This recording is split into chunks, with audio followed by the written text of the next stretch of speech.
ఈ రోడ్ పక్కనే మనకు ల్యాండ్ అయితే సేలింగ్కి అయితే రావడం జరిగింది. ఇప్పుడు మనం ఇది రెడ్ కలర్ శాండ్లో మనకు బౌండరీతో కనిపిస్తున్నటువంటి ఇదే ల్యాండ్ మనకు సేలింగ్ ఉన్నటువంటి ల్యాండ్ ఇది.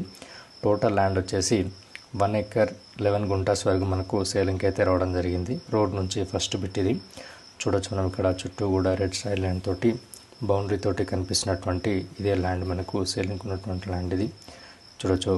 పైనుంచి చూసినట్లయితే ఈ వ్యూ పాయింట్ ఇలా ఉంటుంది. ఇంట్లో మనకు చిన్నగా మనకు ఇక్కడ చూడొచ్చు గేట్ కూడా ఏర్పాటు చేయడం జరిగింది. అట్లాగే చుట్టూ కూడా మనకు ఫ్రీ కాస్టింగ్ వాల్ తోటి బౌండరీ కూడా ఏర్పాటు చేయడం జరిగింది.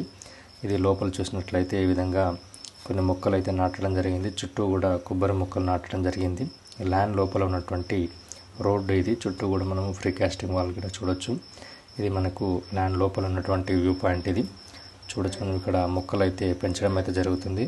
ఫుల్ వాటర్ సోర్స్ ఉన్నటువంటి ఏరియా ఇది. రెడ్ సాయిల్ ల్యాండ్ ఇది. స్క్వేర్ బిట్లో ఉన్నటువంటి ల్యాండ్ ఇది. ఈ ల్యాండ్ రేట్ వచ్చేసి 1.6 CR పర్ ఎకర్ వరకు అయితే రైతు అయితే చెప్పడం జరుగుతుంది. ఈ ల్యాండ్ ఉన్నటువంటి లొకేషన్ నుండి రాజీవ్ రహదారి అనేది 7 కిలోమీటర్ డిస్టెన్స్లో ఉంటుంది. అట్లాగే షామీర్పేట్ ఓఆర్ఆర్ అనేది 35 కిలోమీటర్ డిస్టెన్స్లో ఉంటుంది. JBS అనేది 55 కిలోమీటర్ డిస్టెన్స్లో ఉంటుంది. హైదరాబాద్కి పరిసర ప్రాంతాల్లో ఇన్వెస్ట్ చేయాలనుకున్న వారికి ఇది ఒక మంచి ఆపర్చునిటీ అని చెప్పొచ్చు.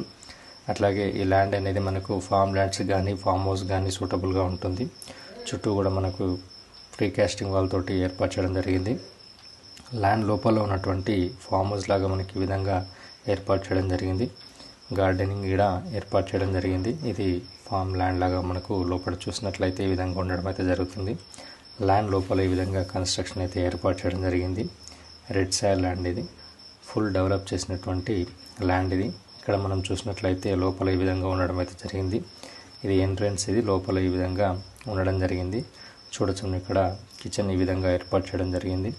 లోపల చూసినట్లయితే కిచెన్ అట్లాగే బెడ్రూమ్ కూడా ఇట్లా ఏర్పాటు చేయడం జరిగింది. ఇది హాల్. బయట హాల్ ఈ విధంగా ఏర్పాటు చేయడం జరిగింది.